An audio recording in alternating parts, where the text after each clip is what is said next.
Chapter 37, Section 2. Three Presidents Increase Involvement in Vietnam.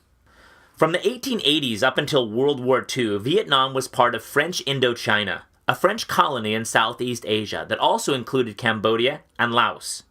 During World War II, Japanese troops occupied part of French Indochina, but Vietnam had a 2,000-year history of resisting foreign rule. In 1941, a Vietnamese communist, Ho Chi Minh, drew on that history to stir up nationalist feelings. In northern Vietnam, he helped found a group to oppose foreign occupation.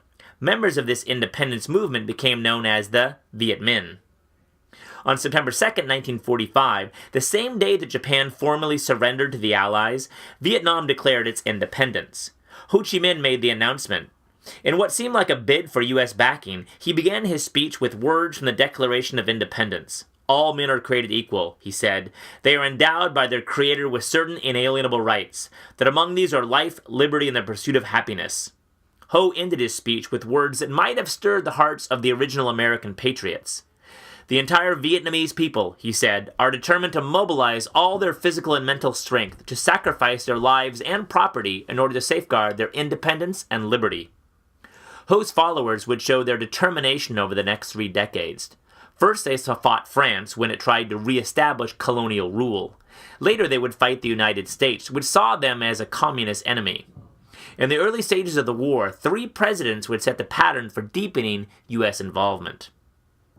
Truman chooses sides in the First Indochina War. The Viet Minh called their country the Democratic Republic of Vietnam. The northern city of Hanoi was their capital, and Ho Chi Minh was their president. France, however, refused to accept Vietnamese independence and set out to eliminate the Viet Minh. First, French troops drove the rebels out of the southern city of Saigon, the French colonial capital. Then the French launched attacks on Viet Minh strongholds in the north. In November 1946, French warships opened fire on the port city of Haiphong, killing some 6,000 Vietnamese civilians. The following month, the Viet Minh attacked French ground forces.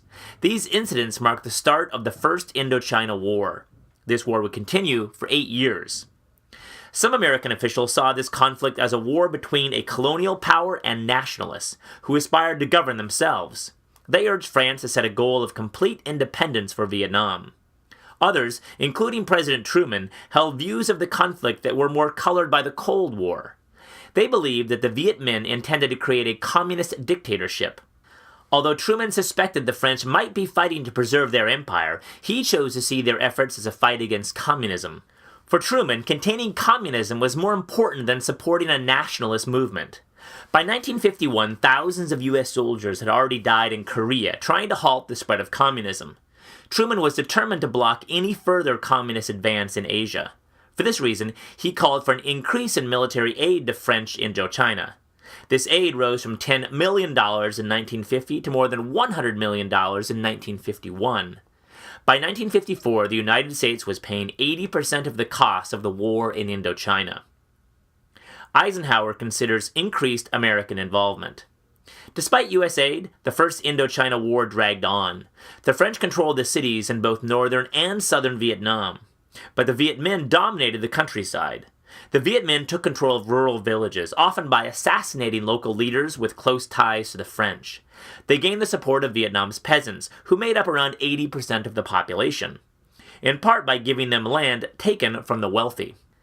The decisive battle of the war began in March 1954, when the Viet Minh launched a surprise attack on a large French military base at Dien Bien Phu, in the mountains of northern Vietnam.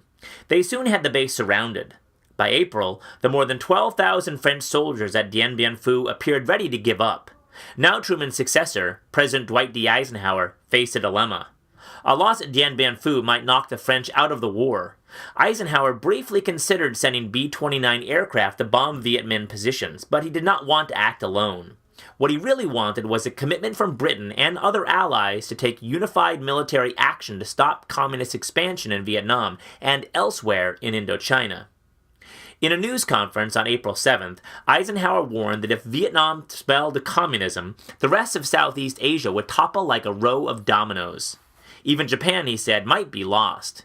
In the years to come, this domino theory would provide a strong motive for U.S. intervention in Vietnam. But for now, just months after the Korean War had ended, neither the United States nor its allies were prepared to fight another ground war in Asia. Senator John F. Kennedy reflected the mood of Congress when he said, "To pour money, materiel, and money into the jungles of Indochina without at least a remote prospect of victory would be dangerously futile and self-destructive. Materiel is military equipment and supplies." Other policymakers feared that direct military intervention might even trigger a war with Vietnam's communist neighbor, China. On May 7, 1954, the Viet Minh finally overran the French base, ending the Battle of Dien Bien Phu and shattering French morale. The French, lacking public support at home for the war, began pulling out of northern Vietnam. The final act of the First Indochina War would be played out at a peace conference in Geneva, Switzerland. Geneva Peace Conference splits Vietnam in two. Representatives of France and the Viet Minh began talks in Geneva the day after the French loss at Dien Bien Phu. France wanted to maintain some control over southern Vietnam. The Viet Minh demanded that France leave the country completely, and that the Democratic Republic of Vietnam be recognized as an independent nation. As negotiations dragged on, China and the Soviet Union put pressure on the Viet Minh to compromise.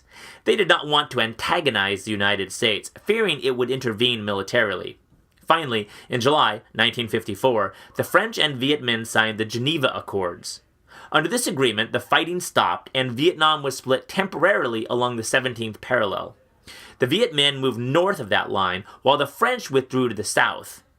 Under the Accords, national elections to reunify Vietnam were scheduled for 1956. As France prepared to leave Vietnam, the United States began moving in. American officials believed they could form a strong, non-communist state in South Vietnam. In 1955, the United States used its influence to put an anti-communist South Vietnamese leader, Ngo Dinh Diem, in charge. Diem began building an army. To help shape this army, Eisenhower provided some 350 U.S. military advisors, non-combat specialists who train and equip another nation's soldiers. Chester Overland and Dale Buis, the first U.S. soldiers killed in Vietnam, were military advisors. As the election to unify North and South approached, Ho Chi Minh seemed likely to win. Diem, with U.S. approval, blocked the national vote, thus rejecting the Geneva Accords, and held elections only in the South. In October 1955, he declared himself president of South Vietnam. Diem began returning land to wealthy landlords and drafting young men from the countryside into his army. He ruthlessly attacked opponents and jailed thousands of people without putting them on trial or charging them with a crime. Viet Minh communists still living in the South launched a guerrilla war against Diem's brutal government. Their strategy included terrorism and assassination. In 1960, the Viet Minh formed a group called the National Liberation Front and invited all opponents of Diem to join. Diem referred to the group as Viet Cong, slang for Vietnamese communists, even though many of its members were non-communists. By now, North Vietnam was supplying and supporting these rebels. The stage was set for the Second Indochina War, also known as the Vietnam War. Kennedy tries to prop up South Vietnam. The Viet Cong insurgency, or rebellion, threatened to overwhelm the South Vietnamese army. Many army officers, like many leaders of South Vietnam's government, were incompetent and corrupt. Some officers even sold weapons to the Viet Cong. When Kennedy became president in 1961, he sent an inspection team to South Vietnam to evaluate the situation. Kennedy had originally opposed U.S. military intervention to help the French. As the years passed, however, his idea about the strategic importance of Vietnam shifted. In 1956, he offered his own version of the domino theory. JFK called Vietnam the cornerstone of the free world in Southeast Asia, the keystone in the arch, the finger in the dike. As president, he continued to favor a policy of containing communism. When Kennedy's inspection team returned from Vietnam, they told the president that South Vietnam was losing the war. They recommended more economic and military aid, including the use of the U.S. combat troops. However, some political advisors urged him to pull out of Vietnam completely. JFK, unsure of the best course, opted to send more weapons and equipment and more technicians and military advisors. By mid-1962, the number of military advisors had soared to around 9,000. But JFK resisted calls to send U.S. soldiers into combat. This policy was designed, according to one policy memo, to help Diem's army win its own war. Diem was losing not only the war but also the respect of his people. Besides being corrupt and brutal, Diem discriminated against the Buddhist majority. In May 1963, at a Buddhist rally opposing Diem's policies, South Vietnamese police killed 9 demonstrators. Several Buddhist monks protested by publicly setting themselves on fire. Kennedy realized that Diem had failed as a leader. In November, a group of South Vietnamese generals staged a coup, with the tacit approval of U.S. officials. Diem was assassinated as he tried to flee Saigon.